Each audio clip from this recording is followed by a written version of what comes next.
सुबह 11 बजे के टाइम एक लड़का अपने घर से निकला, हमारे गांव का बेचारा युवा 24-25 साल का लड़का, वो बच्चा वो घर से निकला। एक ट्रैक्टर वाला, अवैध खनन वाला, वो देखिए वहाँ ट्रैक्टर खड़ा हुआ है, वो छोड़ के भाग गया, उसे मार के वो ऑन द स्पॉट मर गया वो लड़का। इसकी जिम्मेदारी कौन लेता है बताइए? पुलिस प्रशासन लेगा, सरकार लेगी, कौन लेगा? उसका बच्चा वापस कर दोगे आप?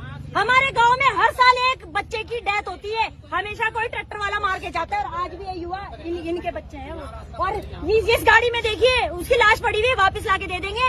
1 घंटे पहले फोन, जब वारदात होती है ना तब फोन करते पुलिस वालों को, एम्बुलेंस को। इतने ढीले हैं, 1 घंटे 2 घंटे के बाद आती है एम्बुलेंस, और 2 घंटे के बाद पुलिस आती है, लेकिन जवाब नहीं दे रहे लोग, जवाब नहीं दे रहे बिल्कुल भी ये लोग। हाँ, कुछ कर ही नहीं पा रहे। 2 बज गया। आप बताइए, खनन माफियाओं को घर पता ही नहीं, सब पता है, लेकिन कुछ सीएम भी यही चाहिए, हमें यही चाहिए। और हम उस बच्चे का, हम कोई संस्था नहीं हो, कुछ नहीं होगा, हम बंद करेंगे। कोई